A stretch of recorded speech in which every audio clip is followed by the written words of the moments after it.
Shalom à tous, que l'Éternel Dieu vous bénisse, que l'Éternel Dieu vous garde. Bienvenue donc à cet enseignement sur l'adjectif rachat. Donc remettons ces quelques instants à l'Éternel, notre Dieu, notre Père. Père très saint, nous te rendons grâce dans le précieux nom de Yeshua. Merci Seigneur pour ta parole vivante que tu nous donnes.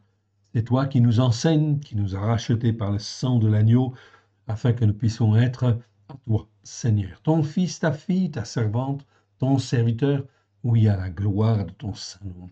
Forme-nous, Seigneur, car nous avons besoin de toi. Sans toi, nous ne pouvons rien faire. Forme-nous, façonne-nous comme toi tu le veux, afin que nous puissions être ton peuple, qui te sert là où tu le veux et comme tu le veux.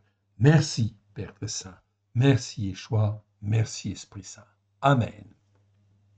Allons dans les Écritures, donc, et regardons ce que le Seigneur, en fait, nous réserve. Donc, nous sommes, en fait, ici, nous commençons donc une nouvelle série avec, en fait, l'adjectif rachat. Je vais donc, en fait, expliquer, faire un petit commentaire. On va commencer par Genèse, chapitre 18, verset 23. Abraham s'approcha et dit, « Ferais-tu aussi périr le juste avec le méchant ?» Ok. Peut-être y a-t-il 50 justes au milieu de la ville, les feras-tu périr aussi, et ne pardonneras-tu pas à la ville à cause des 50 justes qui sont au milieu d'elle? Faire mourir le juste avec le méchant, en sorte qu'il en soit du juste comme du méchant, loin de toi, cette manière d'agir, loin de toi, celui qui juge toute la terre n'exercerait-il pas un jugement juste? Voilà donc comment Abraham parle à l'Éternel, notre Dieu. Il compare ici le juste avec le méchant. Donc, on va essayer de comprendre, et cette série est très intéressante pour nous faire comprendre justement, en fait, qu'est-ce qu'il faut faire pour ne pas être méchant, pour ne pas être considéré comme un méchant devant l'Éternel, ou pas se comporter comme un méchant, oui bien sûr. Et dans les Écritures, on opposera toujours le juste avec le méchant. Celui qui a une attitude, en fait, de cœur sincère devant Dieu, on peut dire, et celui qui a une attitude de cœur qui est méchante, en fait, bon, devant Dieu, au sens figuré du terme. Cette série est donc extrêmement intéressante. Pourquoi? Eh bien, parce que on va regarder au travers des Écritures même, au travers des versets, ce que l'Esprit Saint nous enseigne sur le sujet. Qu'est-ce qu'un méchant? Alors, on va revoir la définition, quand même, pour bien en fait la recaler. Vous la connaissez déjà en grande partie, en fait ici, mais je vais vous l'agrandir et on va le revoir. Donc ici, on va voir l'adjectif. L'adjectif méchant. Donc méchant ici, c'est rachat en fait en hébreu, au pluriel, rechaïm. Donc ça s'écrit avec un resh, un shin et un aïn, comme vous le voyez en fait là, comme en fait ici le verbe que nous avons vu, qui est le verbe rachat, qui existe 24 fois dans 24 versets, et qui veut dire être méchant ou se comporter comme un méchant, quand c'est en fait conjugué à la forme simple. Quand c'est conjugué à la forme en fait ifil, ça veut dire en fait être rendu méchant ou être rendu coupable parce que en fin de compte, on n'a pas agi en fait ici correctement avec le Seigneur, eh bien on est rendu coupable ou rendu méchant en fait ici. J'ai donc en fait expliqué en fait ces versets avec le verbe rachat dans en fin de compte ici 6 vidéos. Vous pouvez en fait les revoir si vous le voulez. Mais on est dans la même thématique. Donc c'est le verbe. On a vu en fait le mot en fait ici recha. Recha donc qui s'écrit pareil avec vocalisé d'une manière un petit peu différente, qui existe 30 fois dans 29 versets qui nous parlent de la méchanceté. Et on avait bien expliqué en fait ici que méchanceté dans la Bible, ça a un sens propre et un sens figuré. Le sens propre, c'est l'inverse de celui qui est gentil. Ok, même chose qu'en français. Mais le sens figuré, en fait, ici, eh bien, nous est très clairement exprimé dans les versets, en fait, ici, que nous avons vus déjà, Et nous savons que agir avec méchanceté, c'est persévérer quelque part dans la rébellion ou dans la désobéissance à Dieu, à ne pas vouloir écouter et à ne pas mettre en pratique. Là, on fait preuve de méchanceté, nous disent ces versets. On avait vu également en fait le mot par exemple richéa ou récha, ça veut dire méchanceté, 30 fois dans 29 versets, et on a vu le mot également richéa, qui est une variante. Pardon, excusez-moi. Ok. Alléluia. Gloire à l'Éternel, notre Dieu, notre Père. Donc le mot richéa existe 15 fois dans 15 versets et nous parle de méchanceté également, mais plutôt de méchanceté aggravée. On avait donc vu effectivement cela de manière en fait à montrer de manière très claire au travers des versets que lorsque la méchanceté est aggravée, eh bien à ce moment-là, en fait ici, il peut se passer des choses extrêmement fortes et l'Éternel peut intervenir, bien évidemment, en fait ici, pour remettre les choses en fait dans l'ordre, de manière à ce qu'elles ne dérapent pas au-delà de ce qu'il en fait prévoit. Oui, hein, bien sûr, car il a un plan. Oui, bien sûr. Mais lorsqu'on est dans la richéa, c'est-à-dire la méchanceté aggravée, eh bien, en fait, l'Éternel, ce qu'il va faire, c'est qu'il va dévoiler, en fait, certaines choses de manière, en fin de compte, à mettre la personne, en fait, ici, en difficulté, évidemment, et, en fin de compte, elle sera considérée comme une personne méchante. Ok. Donc, ça, effectivement, on a vu tous ces versets-là. Donc tout ça, c'était le verbe, c'était le nom richa, recha, et le nom richéa. Maintenant, ce que nous voyons, c'est l'adjectif racha. L'adjectif existe, comme vous le voyez en fait ici à l'écran, 263 fois dans 249 versets. C'est bien un adjectif. Numéro Strong 07 569. La première fois, c'est dans Genèse 18, 23. Comment on doit traduire en fait cet adjectif-là? Eh bien, méchant, en fin de compte, est en fait la meilleure traduction. Dans la version seconde, nous avons noté que l'adjectif est bien traduit par méchant, en fait ici 234 fois en français. Et c'est très bien, au sens figuré du terme, on est bien d'accord. Hein? Okay. Donc ici, la plupart du temps, c'est bien au sens figuré du terme, c'est-à-dire qu'il révèle une rébellion, en fait ici, devant Dieu, une désobéissance, okay, une persévérance à ne pas plier le genou, à ne pas faire ce que Dieu demande. Là, on est dans la méchanceté. Donc, on peut être caractérisé par, en fait, ici, l'adjectif méchant. Oui, bien sûr. Et on va savoir au travers, on va s'apercevoir au travers de tous ces versets, voilà pourquoi cette série est très, très importante, car c'est l'écriture, c'est les versets.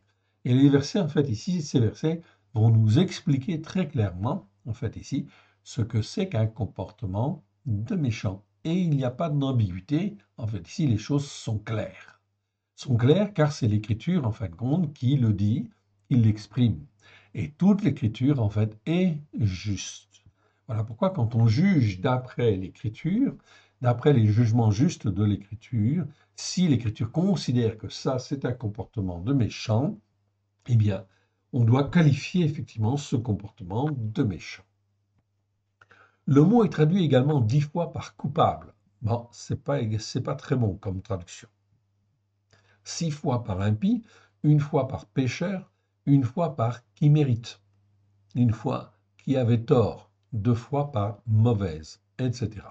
Donc, dans la seconde, eh ben, on peut dire que la plupart des versets sont plutôt bien traduits, en fait, pour ce mot-là, mais effectivement, donc, il y a quelques versets, c'est ambigu, et ça pose problème, bien sûr, pour la signification du verset. Cependant, si l'adjectif rachat signifie principalement méchant au sens propre, au sens figuré, les Écritures appellent méchant tous ceux qui persévèrent à ne pas vouloir écouter et à ne pas mettre en pratique les enseignements de la Torah. Voilà donc une définition qui est très très claire. Donc là, effectivement, cela nous ouvre effectivement en fait à un éventail extrêmement important et on s'aperçoit que sur la terre, eh bien, il y a beaucoup plus de méchants que l'on ne pense. Oui, bien sûr.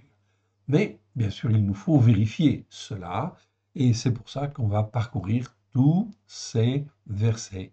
Ces 243 versets. Nous allons donc tous les voir. Pardon, 249 versets. Nous les verrons donc tous afin, effectivement, même si c'est un petit peu long, mais c'est très important. Pourquoi? Parce que ça nous apprend à avoir un jugement juste. Or, l'Éternel veut que nous ayons, que nous apprenions à avoir un jugement juste devant lui, en fait, afin de le servir et de le glorifier comme il convient, en fait, ici. De le servir comme il veut lui, et non pas comme nous le voulons. C'est donc très important, car si les hommes ne savent pas discerner ce qui est bien et ce qui est mal, comment peuvent en fin de compte-ils avancer devant l'Éternel? Donc on n'a pas vu le mot mal, ra, en fait ici, ok. Et en fin de compte, on n'a pas vu le mot tov, qui veut dire bien, mais en réalité on en a déjà parlé. Or, si vous regardez en fait le mot ra, eh bien ici, en fait, on l'a en fait ici. Dans le mot méchant, vous avez un resh, un shin et un ain. Si je prends la première lettre, en fait, ici, ok, la première lettre, et la troisième lettre, bon, on a du mal un petit peu à sélectionner, en fait, ici, avec les logiciels. Donc, ça donne resh, la première lettre, et ain, la deuxième. Ça donne le mot ra, en fait, en hébreu, qui veut dire mal, méchanceté. Quand Dieu sépara en fin de compte ce qui est bien de ce qui est mal, eh bien, il a créé en fin de compte ici le bien et le mal sur la terre. Le shin, en fait, ici, qui est en fait ici au milieu, dans cette racine, montre quoi? Montre en fait ici l'idée d'un cercle, c'est-à-dire d'une influence en fait ici. Donc d'un point central en fait qui est mal, ok, ra, resh, aïn. Si l'on rajoute la lettre shin, eh bien on a en fait quelque chose qui rayonne. D'où la notion de méchant. Donc ra, ce qui est mal, ce qui est mauvais, et racha sont extrêmement liés. Ok, donc ici, on va donc en fait ici continuer en fait ici dans la définition. Ils sont, ok, donc les Écritures appellent méchants donc tous ceux qui persévèrent à ne pas vouloir écouter, à ne pas mettre en pratique les enseignements de la Torah. Ils sont sur la voie de la méchanceté, donc de l'endurcissement du cœur. Voilà ce qui se passe sur cette voie-là. L'endurcissement du cœur, en fait, se fait de plus en plus. C'est là une dimension spirituelle qui n'est jamais correctement enseignée dans les églises ni dans les assemblées messianiques la plupart du temps. Le méchant, disent les Écritures, n'obtiendra jamais le bonheur. Donc ça, c'est une réalité, en fait, ici, on verra ces versets.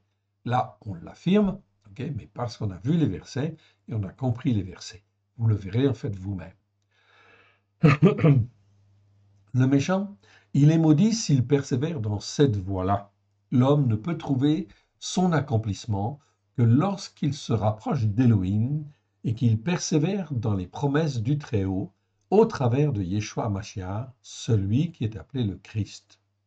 Voir entre autres le psaume 1 et le psaume 36 sur la différence entre le juste et le méchant. Celui qui a un comportement, un cœur pour vouloir s'attacher en fait à Dieu, il est considéré comme juste et il peut marcher dans la justice par la foi au travers de Yeshua Mashiach. Le méchant, en fin de compte ici, il n'en est pas de même. Ok, il est sur une voie mauvaise. Voilà pourquoi le psaume 1 et le psaume 36, par exemple, ok, il y a beaucoup d'autres versets qui en parlent, mais sont extrêmement clairs en fait là-dessus et nécessitent que l'on se pose les bonnes questions. Donc la différence entre le juste et le méchant, entre celui qui sert Elohim et celui qui ne le sert pas. La racine hébraïque ancienne, donc je rappelle ici, confirme parfaitement cette définition du mot rachat. En effet, la racine resh shin associe le mouvement propre resh, mouvement bon ou mauvais, au signe du mouvement relatif, shin. Le style hiéroglyphique symbolise cette racine par un point au milieu d'un cercle. C'est le centre déployant la circonférence, le principe principiant.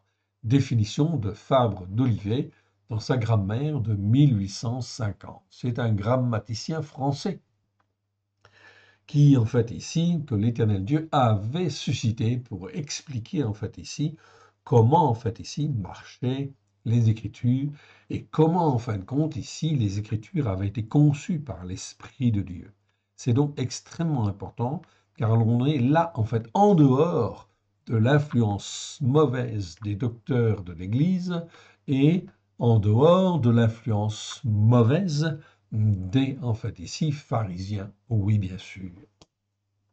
Donc, on a la possibilité là, donc, de connaître les Écritures dans une vérité, en fait, ici, comment dire, primordiale, hein, une vérité qui touche, en fait, à la racine même, au sens même des mots. En langage plus moderne, cette racine, en fait, ici, Resh Shin, nous parle de quelque chose ou de quelqu'un qui est au centre et rayonne tout autour selon une influence positive ou négative. C'est l'image, en fin de compte, d'un cercle, si vous voulez. Okay.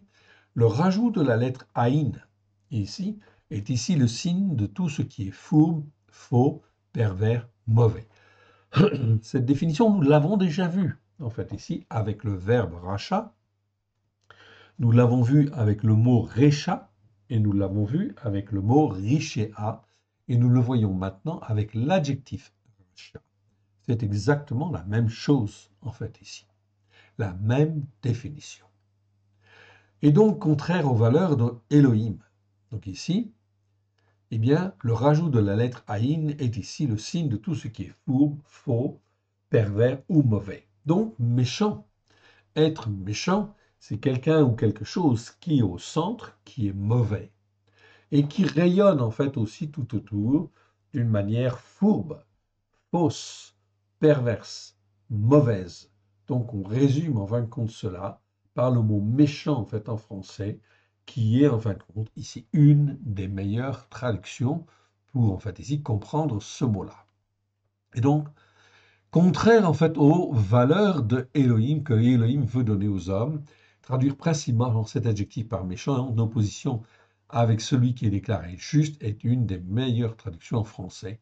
Elle permet de retrouver dans les Écritures une bonne cohérence du message d'Elohim, notre Père, à l'égard de ceux qui n'écoutent pas et ne veulent pas mettre en pratique les enseignements de la Torah avec grâce et vérité. Première fois, Genèse 18, 23. C'est ce que nous voyons en fin de compte ici, très précisément. Donc on va revoir en fait ici ce verset. Je vais juste réduire en fait ici ma définition pour ne pas mettre trop de désordre en fait dans ma base. OK. Et on revient donc à en fait ici 18, 23. Genèse 18, 23. Donc nous sommes en fin de compte devant Sodome et Gomorrhe. Et là, en fin de compte, Abraham a été visité par trois hommes, trois formes d'hommes qui, en fait, sont la représentation du Père, du Fils et de l'Esprit Saint en réalité. Donc c'est une visite cruciale, car en fin de compte, là, en fait, ici, les trois vont effectivement faire une promesse en fait à Abraham, comme quoi il aura une descendance en fait ici magnifique, ok, et qu'il aura un fils bientôt. Il a 100 ans. Enfin, il aura 100 ans quand Yitzhak viendra pour sa naissance.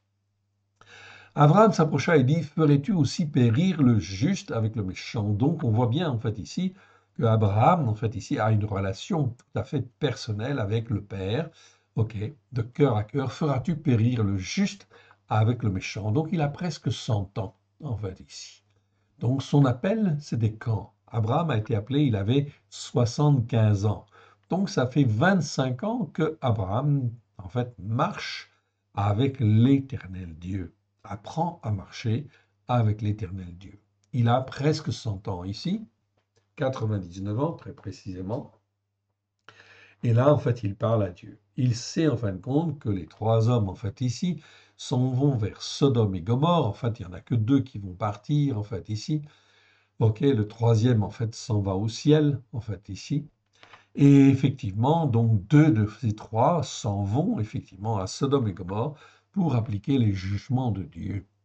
Les jugements de Dieu sur, en fin de compte, ici, première définition, entre le juste et le méchant. À Sodome, qu'y a-t-il? Eh bien, il y a Lot, en fait, ici, le neveu, en fait, d'Abraham. Voilà pourquoi, en fait, ici, Abraham intercède. Pourquoi? Parce qu'il sait effectivement que les jugements de Dieu vont venir sur Sodome et Gomorrhe, et que là, il y a Lot et sa famille. Alors, en fait, il va intercéder. Il intercède pour sa famille en réalité. Abraham s'approcha et dit, feras-tu périr le juste avec le méchant? Peut-être y a-t-il 50 justes. Pardon, excusez-moi, toujours un petit peu enrhumé, mais ça se termine. Nous avons la victoire. Amen. Donc Abraham s'approcha et dit, feras-tu aussi périr le juste avec le méchant? Ok, peut-être y a-t-il 50 justes au milieu de la ville, les feras-tu périr aussi, et ne pardonneras-tu pas à la ville à cause des 50 justes qui sont au milieu d'elle? Donc, en fait, Abraham intercède en fait ici, dans le but, effectivement, en fin de compte, de sauver sa famille, mais peut-être y a-t-il des justes parmi tout cela. Ok.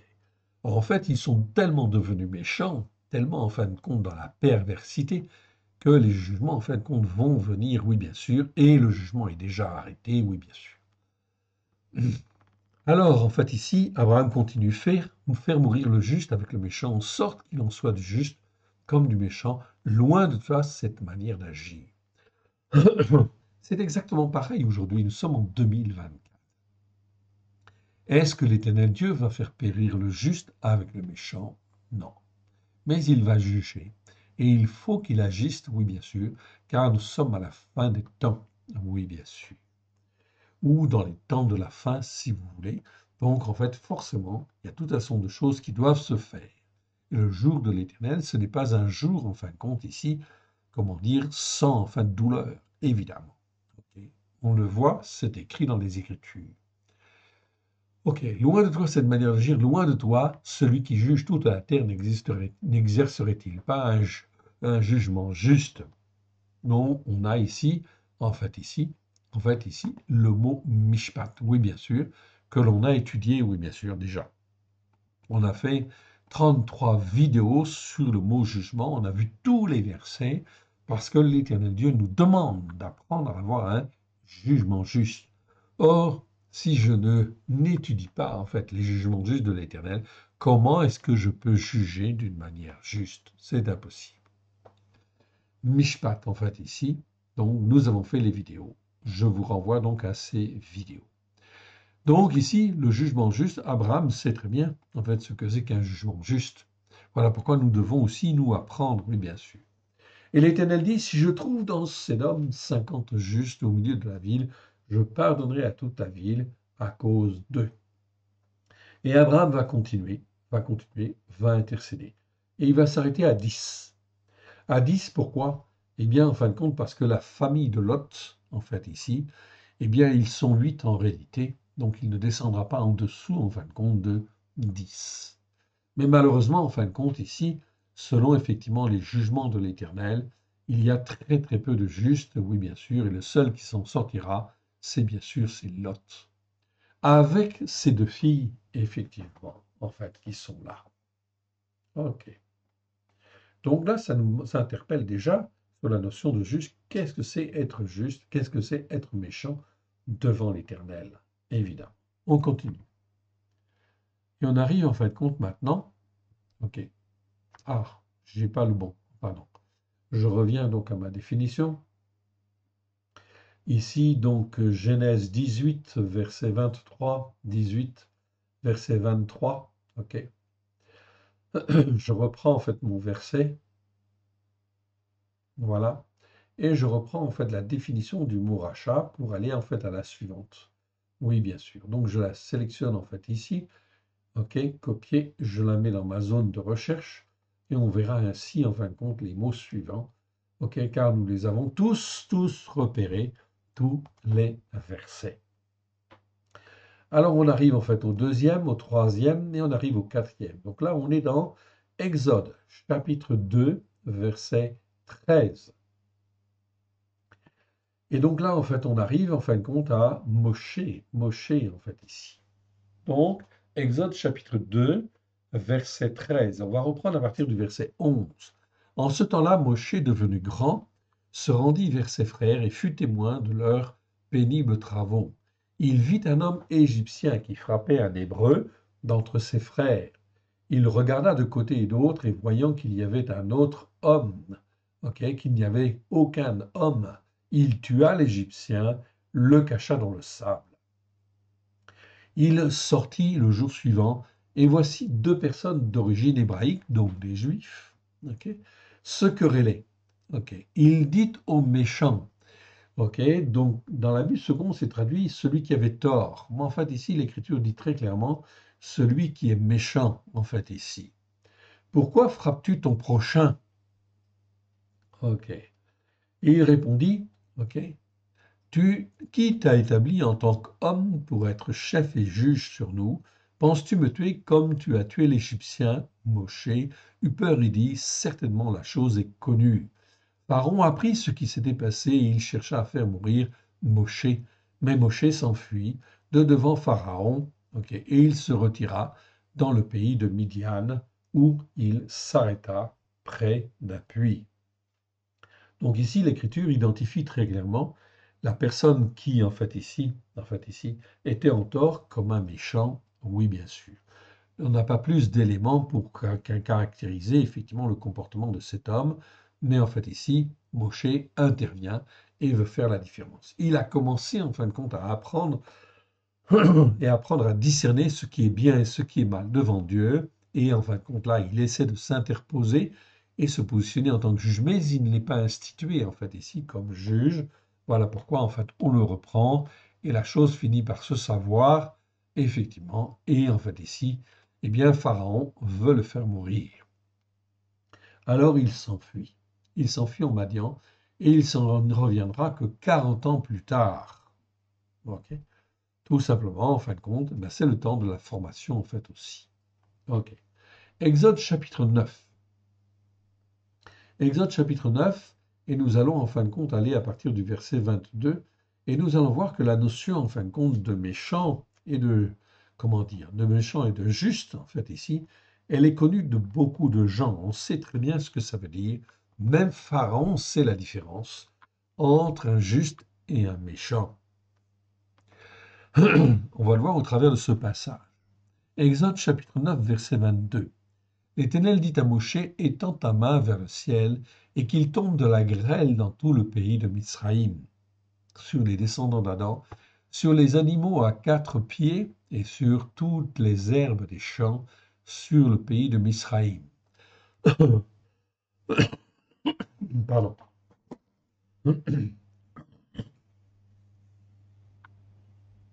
Donc, nous avons traduit ici Béhéma, non pas par bétail, mais par en fait animal à 4 pieds. Effectivement, c'est mieux en fait en français de traduire par animal à 4 pieds. On le verra, on expliquera ça un peu plus tard. Ce n'est pas l'occasion en fait ici, mais c'est très important. Les BMA, c'est pas que les vaches, c'est pas en fin de compte on fait que en fait ici les bœufs, non, c'est aussi les chevaux, les dromadaires, c'est aussi les ânes, c'est aussi en fait tous les animaux en fait à 4 pattes quelque part, qui soient domestiques ou en fait sauvages. On verra ça un peu plus tard. Verset 23, Moshe étendit sa main vers le ciel, et l'Éternel envoya des coups de tonnerre, de la grêle et du feu, et le feu se promenait sur la terre. L'Éternel fit pleuvoir de la grêle sur le pays de Mizraïm. Il tomba de la grêle, et le feu se mêlait à la grêle. Elle était tellement forte qu'il n'y avait point eu de semblable dans tout le pays de Mizraïm depuis qu'il existe comme nation. Donc c'était quelque chose là d'exceptionnel. La grêle frappa dans tout le pays de Mizraïm, tout ce qui était dans les champs, des descendants d'Adam jusqu'aux animaux à 4 pieds. La grêle frappa aussi toutes les herbes des champs et brisa toutes les arbres des champs. Ce fut seulement dans le pays de Goshen, où étaient les fils d'Israël, qu'il n'y eut point de grêle. Donc on voit très très bien la différence, effectivement, entre Mizraïm et Goshen. C'est donc extrêmement important pour nous aussi dans les temps qui viennent. Nous savons qu'en fait beaucoup de détresses vont venir et effectivement nous devons comprendre que l'Éternel Dieu veut nous garder les uns et les autres comme des témoins pour dire la Torah est la vérité et effectivement que tous ceux qui veulent se repentir puissent se repentir et revenir. Donc, il n'y a pas d'enlèvement en fait ici pour le moment en fait ici.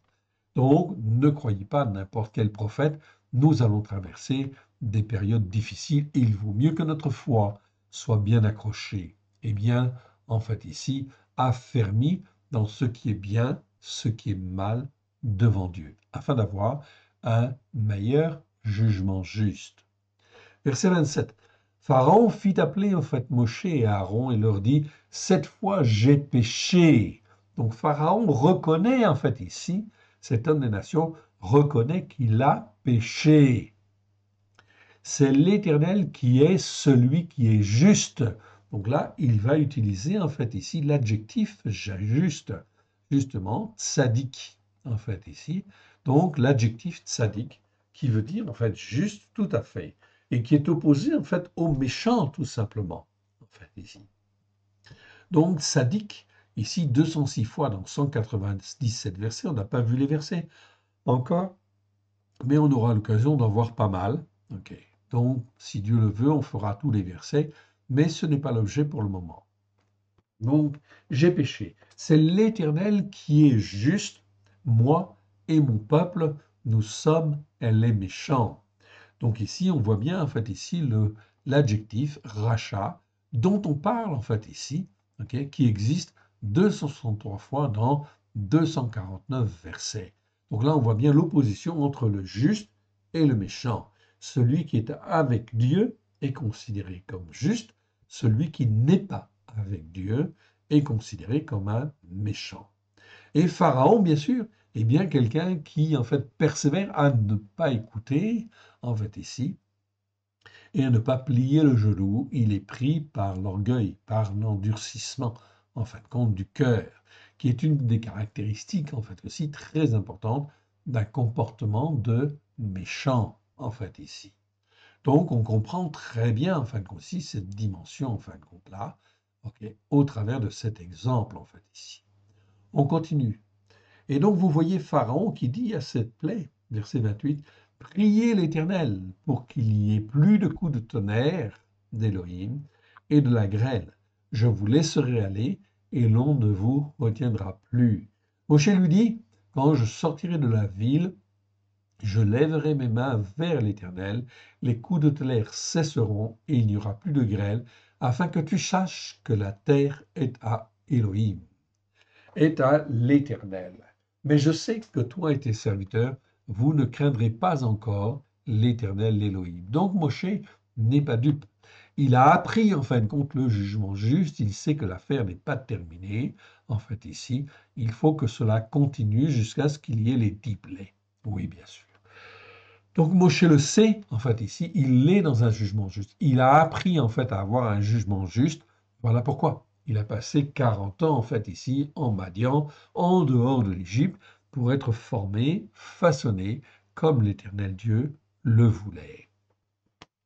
C'est donc très important, parce que en fin de compte, heureusement, l'Éternel Dieu ne nous forme pas en fin de compte en l'espace de 40 ans, du moins pas tous, mais cela prend du temps, évidemment.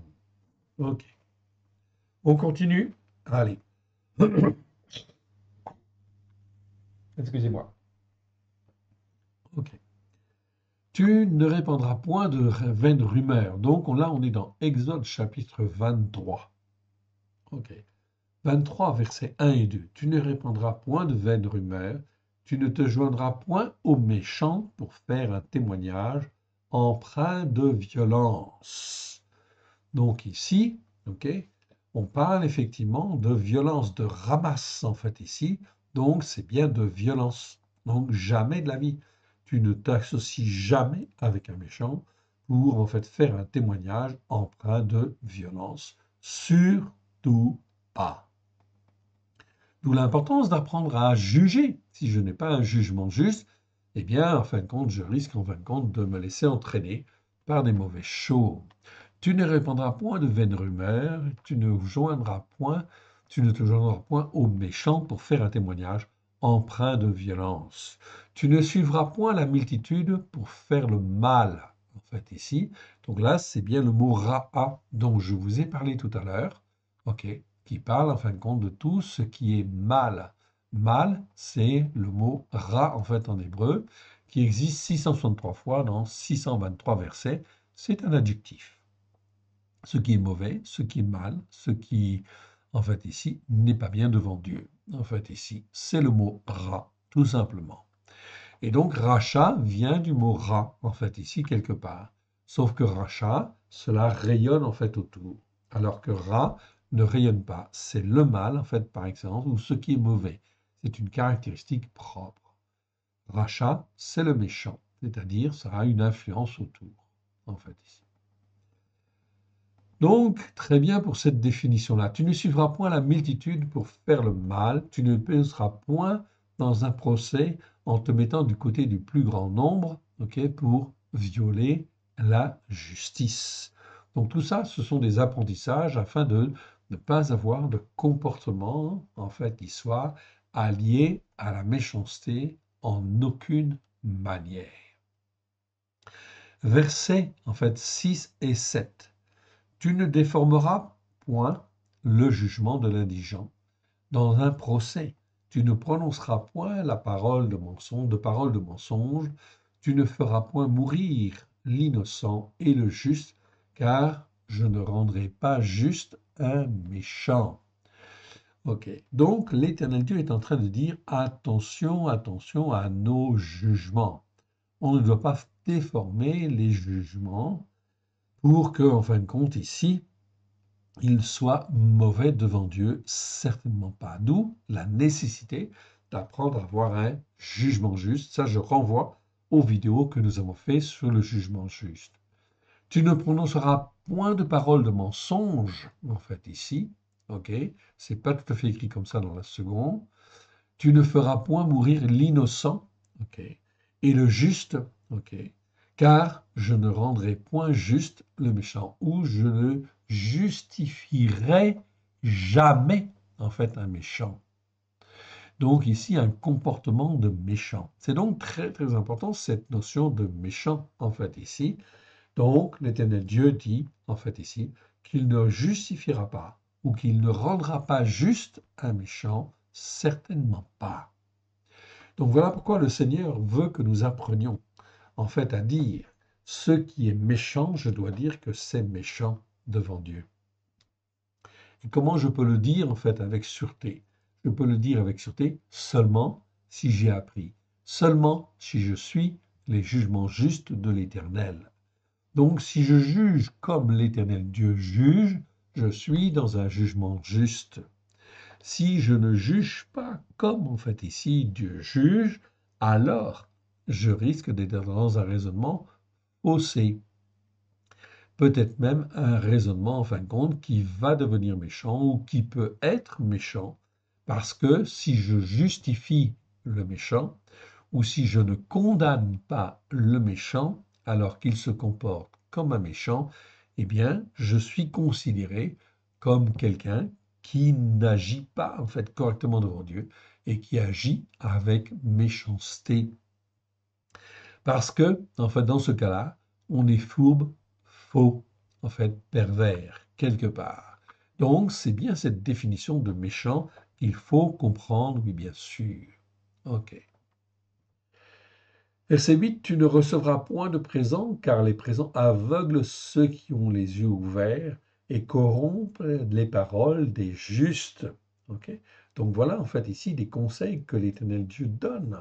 En fait, ici, des conseils, c'est plus, en fin de compte, que des conseils. En fait, ici, c'est des recommandations, c'est même, en fin de compte, des obligations, c'est des manières de se comporter.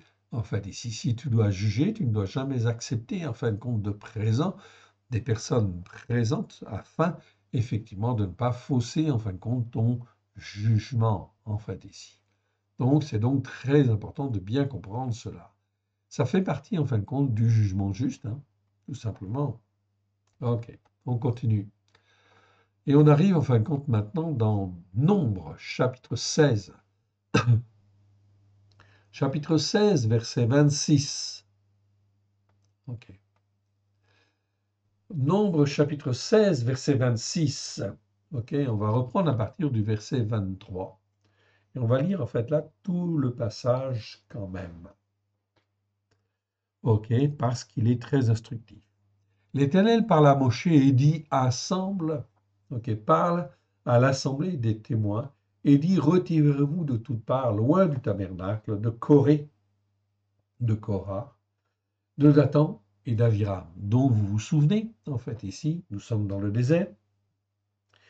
Il y a des familles, en fin de compte, de juifs, d'autorités juives, qui se sont levées contre Moshe et qui ont voulu faire, en fait, ici, un tabernacle, élever un tabernacle en l'honneur de l'Éternel, mais en rébellion avec Moshe.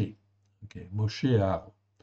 Alors, en fait, l'Éternel intervient. Ici, l'Éternel parle à Moshe et dit, parle à l'assemblée des témoins et dit, retirez-vous de toutes parts, loin du tabernacle, de Corée, de Korah, de Dathan et d'Aviram. Moshe se leva et alla vers Dathan et Aviram, et les anciens d'Israël le suivirent. Il parla à l'assemblée des témoins et dit, éloignez-vous des tentes de ces gens méchants. C'est-à-dire là, en fait, des gens qui sont, en fait, ici, dans la rébellion, qui sont, en fin de compte, ici, dans l'orgueil, en fait, ici, quelque part. Donc, ils sont caractérisés, il dit très clairement, par des méchants. Ok. Ne touchez à rien de ce qui leur appartient, de peur que vous ne périssiez en même temps, et qu'ils seront punis pour leurs péchés. Donc le Seigneur a prévu une sanction, en fait, ici, pour éduquer, former son peuple, et en fait, ici, ces gens méchants, ces gens de rébellion, doivent être sanctionnés devant les hommes. Pardon. Ok. Alors ils se retirèrent de toutes parts, loin du tabernacle, de Korah, de Dathan et d'Aviram. Ok. Et sortirent. D'accord. Ok. Et sortirent. Dathan et Aviram sortirent et se tinrent à l'entrée de leur tente avec leurs femmes, leurs fils et leurs petits-enfants. Moshe dit, à ceci vous connaîtrez que l'Éternel m'a envoyé pour faire toutes ces choses que je n'agis pas selon mon cœur. Si ces gens meurent, en fait ici, comme tous les descendants d'Adam meurent, s'ils subissent le sort commun à tous les descendants d'Adam, ce n'est pas l'Éternel qui m'a envoyé. Mais si l'Éternel fait une chose inouïe, si la terre ouvre sa bouche pour les engloutir, avec tout ce qui leur appartient, et qu'ils descendent vivants dans le séjour des morts, vous saurez alors que ces gens ont poussé à mépriser l'Éternel. Ici, nous avons corrigé le verset, en fait, ici. C'est pas qu'ils ont méprisé l'Éternel. Le verbe, en fait, ici, c'est un verbe, en fait, ici, qui est conjugué d'une certaine manière, au piel parfait, ce qui veut dire qu'en fait, ils ont incité, ils ont poussé, en fait, les autres à mépriser, ou ils ont tout fait pour que les autres méprisent l'Éternel. Donc, la situation ici est grave, très, très grave. Il faut qu'il soit repris d'une manière sévère, sinon, en fait, ici, l'autorité de Moshe et d'Aaron, en fait, ici, eh bien, c'en est fini. Alors l'Éternel intervient, en fait, ici, carrément, pour, en fait, ici, remettre les choses, en fin de compte, dans l'ordre. Verset 31, comme il achevait de prononcer toutes ces paroles, la terre qui était sous eux se fendit. La terre ouvrit sa bouche et les engloutit, eux et leurs maisons, avec tous les descendants d'Adam qui étaient avec Korah, ainsi que tous leurs biens. Ils descendirent vivants, en fait, ici, dans le séjour des morts. Ils ne sont pas morts avant, ils sont descendus vivants, en fait, ici, dans le séjour des morts, eux et tout ce qui leur appartenait. La terre les recouvrit et ils disparurent du milieu de l'assemblée. Tout Israël qui était autour d'eux s'enfuit à leurs cris, car ils disaient, fuyons de peur que la terre ne nous engloutisse. Un feu sortit d'auprès de l'Éternel et consuma les 250 hommes qui offraient le parfum. Donc vous voyez, il y avait en fait ici une grande mutinerie qui s'était opérée. Bien sûr, c'est un comportement là de méchant, de rébellion et de révolte en fait devant l'Éternel. Donc ici, on comprend bien en fait ici pourquoi l'Éternel a dû intervenir, sinon c'était fini. On continue. Et on arrive en fin de compte, donc j'étais dans Nombre 1, Nombre si ma mémoire est bonne. Ah oui, puis j'en ai passé, donc je reviens en fait ici. Et on va maintenant dans Nombre 35, Nombre 35, verset 31. En fait ici, on va relire à partir du verset 30-31. Si un homme tue une âme, on ôtera la vie au meurtrier sur la déposition de témoins. Un seul témoin ne suffira pas pour faire condamner une âme à mort. Vous n'accepterez point de rançon pour l'âme d'un meurtrier. Si un méchant est reconnu coupable de mort, il doit être puni de mort. Ah, aïe, aïe, aïe, aïe. C'est donc là aussi quelque chose de très important. Est-ce que l'Éternel Dieu était pour la peine de mort? La réponse est oui. Donc quelqu'un qui est méchant, qui est considéré comme un méchant selon les Écritures, ok, et qui est en fait condamné pour cela, parce qu'il y a des témoins, parce qu'il y a eu une enquête, parce qu'en fait il y a eu un jugement, etc., eh bien en fin de compte, s'il doit être en fait ici condamné à mort, eh bien en fait il doit être puni de mort. En réalité, en fait, la peine de mort, oui, n'aurait jamais dû être abolie, oui, bien sûr, si on écoute et si on met en pratique la parole de Dieu. Oui, bien sûr. Et c'est très important, car aujourd'hui, nous nous apercevons en 2024, est-ce que les terroristes, en fait, ils sont, en fait, ici, en fait, punissables de mort? La réponse est oui. OK, les terroristes doivent être condamnés à mort. S'ils ne sont pas condamnés à mort, qu'est-ce que l'on fait? Ils peuvent être condamnés en fait à perpétuité. Résultat des courses, cela grandit, cela grandit, cela grandit encore en fait les prisons.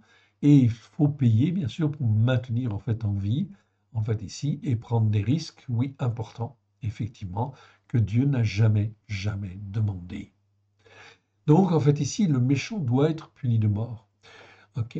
L'homme qui viole une femme ou qui viole en fait un enfant ou une jeune fille de 10, 12 ans, etc., que doit-il se passer en fait ici? Eh bien, bien sûr, il y a en fait normalement, en fait ici, selon les lois, il doit être condamné normalement à mort, en fait ici, et reconnu coupable. Celui qui est reconnu coupable, qui est dans toute sa responsabilité, doit être, dans ce cas-là, condamné à mort. Alors, cela peut surprendre, oui, plus d'un. OK. Mais en réalité, en fait, ici, c'est bien ce que l'Éternel Dieu a dit. On doit apprendre à avoir un jugement juste devant l'Éternel. On ne doit pas transiger dans ces choses-là, en fait, ici. Ce qui doit être condamné à mort, celui qui doit être condamné à mort, doit être condamné à mort s'il est coupable, bien évidemment. Ça paraît difficile, en fin de compte, OK? Mais, en fait, ici, ça suppose effectivement que l'on écoute la parole de Dieu, que l'on mette en pratique la parole de Dieu, bien évidemment. OK. Donc ça veut dire que nos civilisations, eh bien, on doit effectivement, en fin de compte, ici, écouter la parole de Dieu et la mettre en pratique. Sinon, bah, il vaut mieux effectivement ne pas avoir la peine de mort, effectivement, parce que la peine de mort, bien sûr, elle peut être utilisée mal à mauvais escient. Mais l'Éternel Dieu dit bien que l'on doit apprendre à avoir un jugement juste. Et lorsqu'on écoute Dieu et qu'on s'attache en fait à Dieu, l'Éternel Dieu est toujours là pour nous aider dans nos jugements. Toujours, toujours là.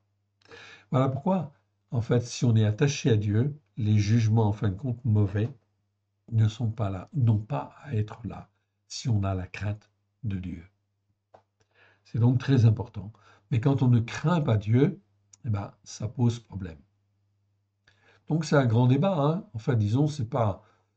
On peut dire que c'est un grand débat, mais en réalité, c'est pas un débat. C'est la parole de Dieu qui parle. Ok. Donc la peine de mort, eh bien, elle doit être effectivement là. Et heureusement qu'elle existe, car si Yeshua n'avait pas été condamné, eh bien, en fin de compte, nous serions tous condamnés, en fait, à mort, Et effectivement, si personne ne paye à notre place, eh bien, résultat des courses, c'est l'enfer. Alors, ok, il faudrait en fin de compte rétablir effectivement la peine de mort dans un pays qui écoute et qui met en pratique la parole de Dieu, afin de ne pas, en fin de compte, ici, favoriser le méchant. En tout cas, les terroristes méritent la mort, il faut le dire, en fait, ici. Voilà pourquoi le combat d'Israël contre le Hamas est un combat, en fin de compte, sain, quelque part, en fait, ici, car, en fait, ici, tout le Hamas doit être condamné, en fait, à mort. C'est une organisation, en fin de compte, terroriste. Donc, la sanction, en fin de compte, ici, d'un, comment dire, d'un tel mouvement, c'est effectivement la destruction, évidemment. OK. Voilà pourquoi Israël doit continuer et Israël aurait dû être soutenu, oui, par maintes nations. Oui, bien sûr. On continue. On arrive dans Deutéronome chapitre 25, versets 1 à 2. Lorsque les gens, donc Deutéronome 25, versets 1 à 2. Lorsque les gens ayant entre eux une querelle se présenteront en vue d'un jugement, afin d'être jugés, on absoudra celui qui est juste. Ok. Et l'on fera condamner sans compromis celui qui se comporte comme un méchant. Ok. On fera condamner sans compromis celui qui se comporte comme un méchant. Cela ne veut pas dire que la sanction est toujours la peine de mort. Je n'ai jamais dit ça. Non. Au contraire, il doit être sanctionné en proportion, effectivement, en fin de compte, des lois, des peines qui existent et en fonction effectivement de la gravité, en fin de compte, en fait ici, de sa méchanceté. C'est bien ce qui est dit au verset suivant. Et si celui qui agit avec méchanceté mérite d'être abattu, si celui qui agit avec méchanceté mérite d'être abattu, le juge le fera étendre par terre et frapper en sa présence d'un nombre de coups proportionné à la gravité de sa méchanceté. Voilà ce que dit le verset. Donc, autrement dit, les jugements doivent être rendus publics. C'est ça que ça veut dire. Tout simplement pour montrer qu'il y a une justice et si on fait ce qui est mal, on ne respecte pas en fin de compte ce qui est bien, eh bien il peut y avoir effectivement en fin de compte un jugement qui peut en fait ici nous condamner si effectivement ces choses-là sont des choses graves qui sont en fin de compte dignes d'être jugées devant un tribunal. Mais ça doit être connu, bien évidemment, afin que les choses soient claires en fait ici, pour tout le monde. 1 Samuel chapitre 2. 1 Samuel chapitre 2, et on arrive en fin de compte au verset 9. Mais on va reprendre à partir du verset 1. Donc là, nous sommes en fait au temps de Samuel, donc des temps très très perturbés. Rana, c'est Anna, Anne si vous voulez, pria et dit, mon cœur se réjouit dans l'Éternel, ma force a été relevée par l'Éternel. Ma bouche s'est ouverte contre mes ennemis, car je me réjouis de ta délivrance. Nul n'est saint comme l'Éternel. Il n'y a point d'autre Dieu que toi. Il n'y a point de rocher comme notre Élohim. Ne parlez plus avec tant de hauteur, que l'arrogance ne sorte plus de votre bouche, car l'Éternel est un Dieu qui sait tout, et par lui sont pesées toutes nos actions.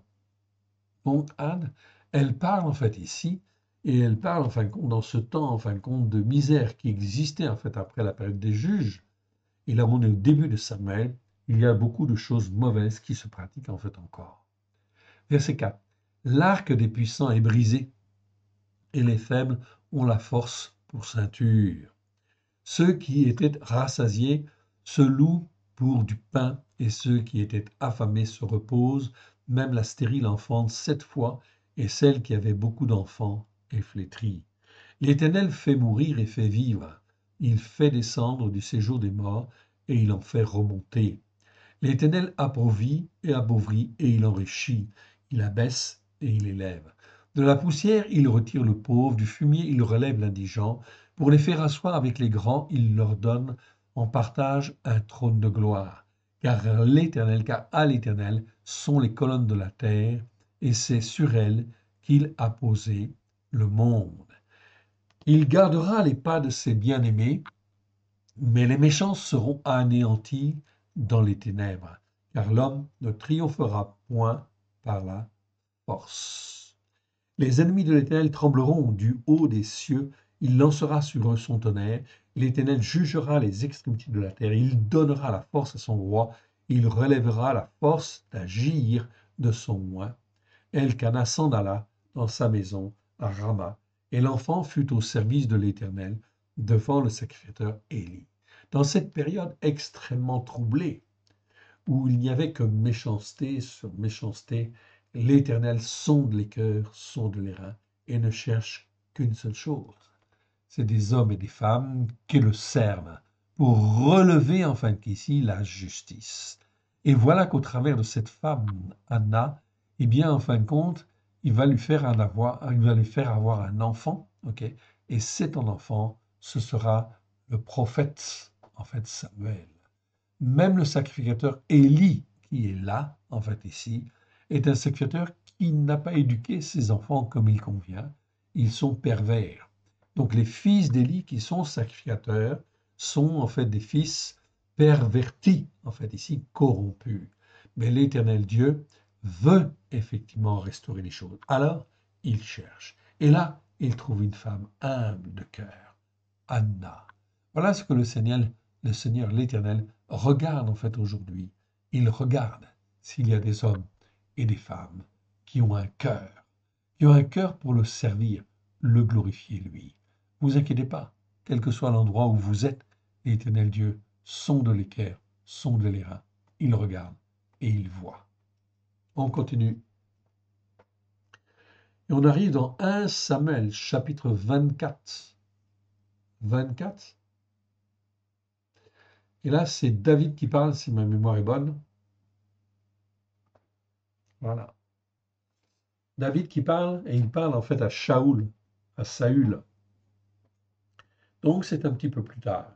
Donc, vous voyez qu'en fait ici, même au travers des juges, en fait ici, l'Éternel, en fait ici, fait avancer les choses. Et en fait, il attend. Il attend que des hommes et des femmes soient sincères. Il cherche des cœurs. Il ne cherche que des cœurs qui sont, en fin de compte, d'accord pour, en fin de compte, le servir, s'attacher à lui, etc. Après, c'est l'Éternel qui fait par son esprit. Verset 10, on va lire du verset 10 au verset 16, jusqu'à la fin, en fait, ici.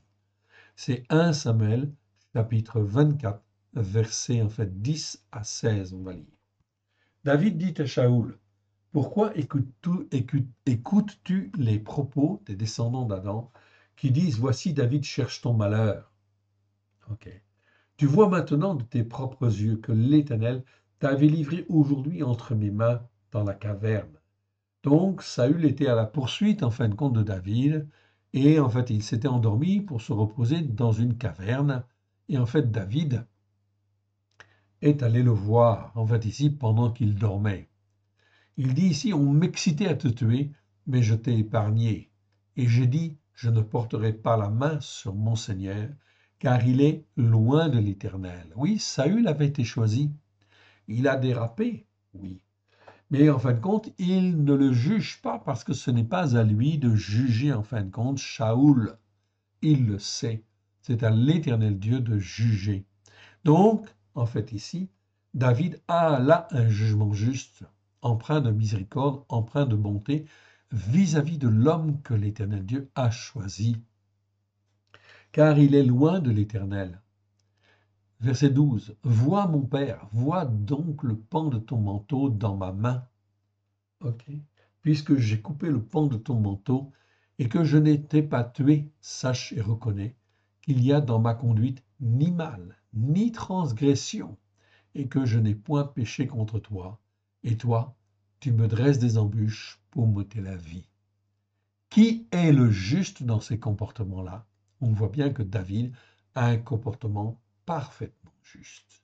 Il n'y a aucune transgression en fait en lui, et en fait il ne veut en fait ici que le salut en fin de compte de Shaoul, bien qu'il se comporte comme là un méchant, en fait ici il ne l'a pas jugé, car ce n'est pas à lui de le juger. Je n'ai point péché contre toi, et toi tu me dresses des embûches pour m'ôter la vie. L'Éternel sera juge entre moi et toi, et l'Éternel me vengera de toi. Ok, donc David sait très bien que Saül agit mal à son égard. Mais il dit, c'est l'Éternel qui me vengera de toi. Mais je ne porterai point la main sur toi. Verset 14. Des méchants, ok, viennent la méchanceté. Donc ici, on voit que ceux qui ont un cœur méchant, en fait, ici, eh bien, vient la méchanceté, en fait, ici. David le dit, en fait, ici. Et c'est très, très bien, ok. Et c'était un proverbe qui était ancien, en fait, ici, d'après ce que nous dit David. C'est un proverbe qui existait depuis les temps anciens, ok. Donc, depuis Noé, peut-être, en fait, ici. Depuis les patriarches, c'est un proverbe ancien. Ces proverbes, on ne les a pas. Mais, en fait, on a le témoignage qu'il y avait, en fin de compte, des proverbes qui existaient. Des méchants viennent la méchanceté. C'est toujours, toujours la même chose. Aujourd'hui, nous sommes en 2024. C'est exactement la même chose. La méchanceté, elle vient des méchants. Voilà pourquoi notre cœur, il faut qu'il soit émondé dans un jugement juste et en fait à marcher dans la justice par la foi. Des méchants vient la méchanceté, dit l'ancien proverbe.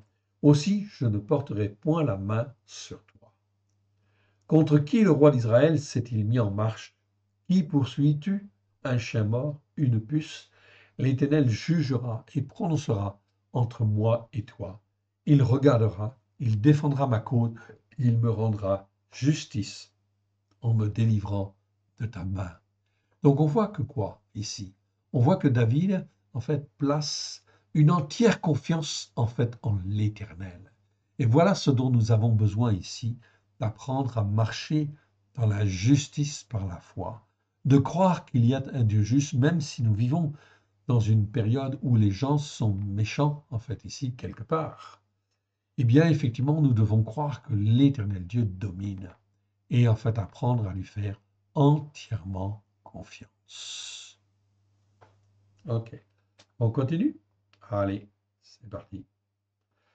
Et on arrive en fin de compte maintenant donc dans 2 Samuel 4. 2 Samuel 4, verset 11. Et je vais reprendre à partir du verset 8. Ils apportèrent la tête d'Ish-Boshet à David dans Révron. Ok, dans Révron. Donc, des hommes en fin de compte qui étaient zélés pour David, ils amènent la tête de Ish-Boshet à David. Ok, dans Révron. Et dirent au roi, voici la tête d'Ish-Boshet, fils de Shaoul, ton ennemi, qui en voulait à ta vie. Éternel, accorde la vengeance aujourd'hui à mon roi, mon Seigneur, sur Shaoul et sur sa descendance.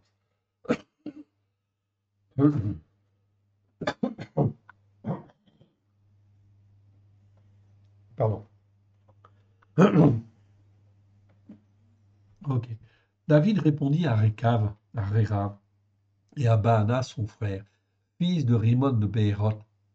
L'Éternel qui m'a racheté par une rançon, donc vous voyez ici ce que David dit, l'Éternel m'a racheté par une rançon. Pourtant, le Christ n'est pas venu en fait encore. Mais David sait par la foi qu'il a été racheté par une rançon qui va venir, en fait par le Messie qui va venir. Donc, il est en fin de compte, il marche par la foi en fait ici. C'est extraordinaire cette manière de comprendre les choses, mais c'est en fait ici une chose véritable. C'est apprendre à marcher par la foi. Abraham marchait dans cette foi-là. Israël aussi, Jacob aussi, Moshe aussi, ok, les prophètes aussi, ils marchaient en fin de compte ici dans le salut qui allait venir, dans la justice par la foi. David répondit à Rérav et à Baana, son frère, fils de Raïmon de Béhéroth, l'Éternel qui m'a racheté par une rançon de toute détresse oppressante qui amène l'angoisse est vivant. Celui qui est venu me dire, voici Shaoul est mort, et qui croyait m'annoncer une bonne nouvelle, je l'ai fait saisir et tuer à Tisla pour lui donner le salaire de son message. Donc, je ne sais pas si David a bien fait en fait ici, ok? Ce n'est pas à moi de juger en fait ici, mais toujours est-il que c'était très clair, très tranché.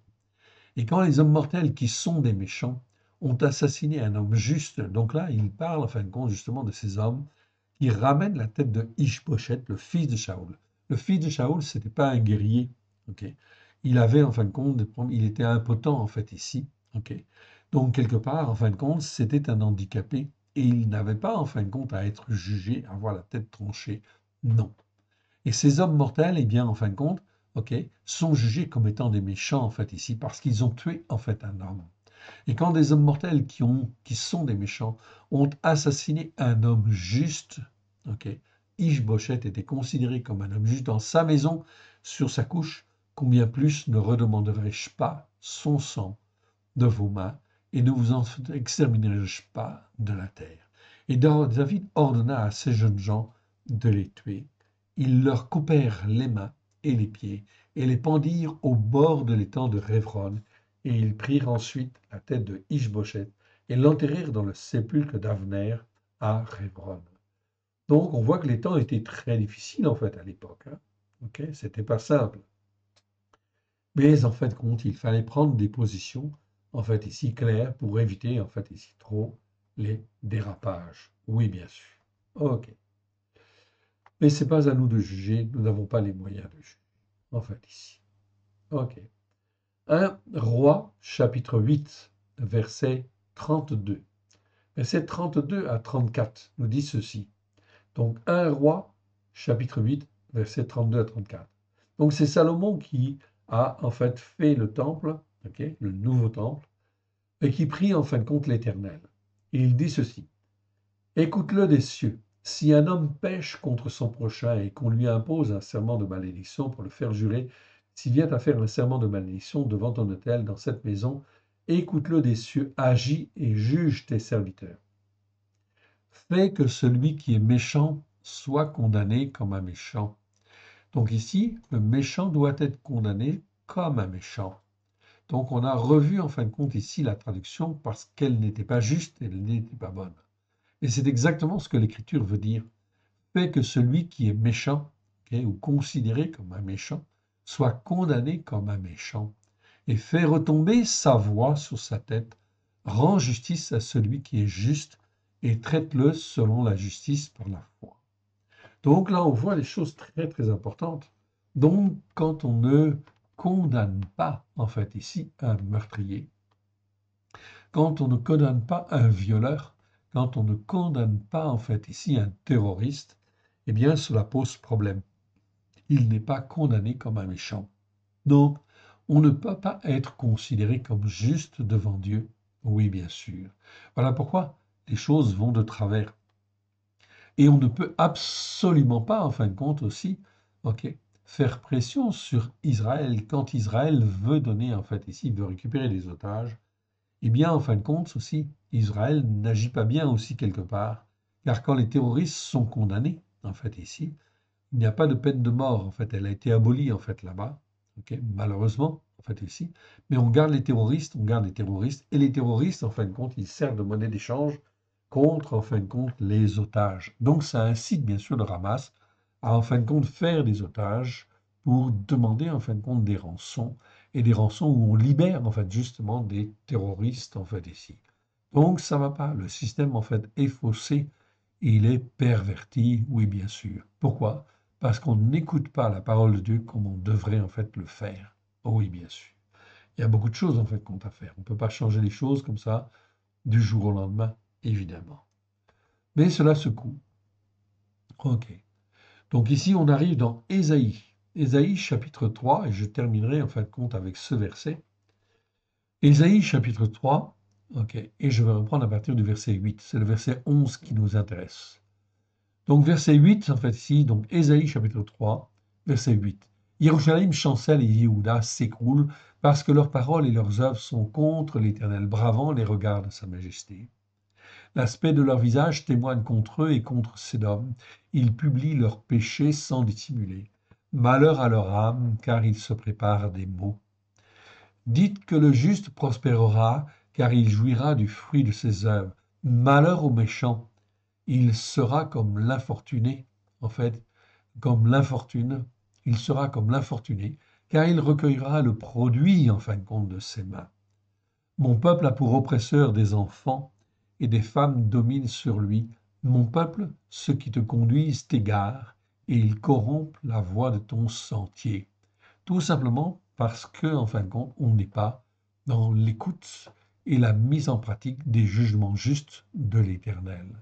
Donc, on voit effectivement que là, ça pose problème. Il y a corruption, en fin de compte, partout. Ok. Ésaïe, en fait, chapitre 3, verset 11. Ésaïe, chapitre 3, verset 11. Et on reprendra, en fait, à partir de là, la prochaine fois, en fait, ici. Remettons ces quelques instants à l'Éternel, notre Dieu, notre Père. Père très saint, nous te rendons grâce dans le précieux nom de Yeshua. Merci Seigneur pour ta parole. C'est toi qui nous enseignes.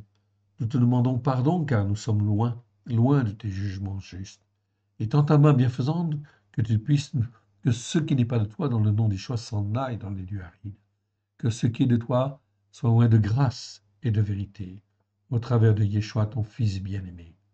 Et que cela puisse trouver un terrain favorable dans nos cœurs afin d'y être planté, produire les racines que toi tu veux, nous apprendre à juger selon un jugement juste et porter le fruit que toi tu veux, à la gloire de ton saint nom. Nous te rendons grâce dans le précieux nom de Yeshua, ton Fils bien-aimé. Merci Père, merci Yeshua, merci Esprit Saint. Amen. Que Dieu vous bénisse et que Dieu vous garde. Shalom à tous. Amen.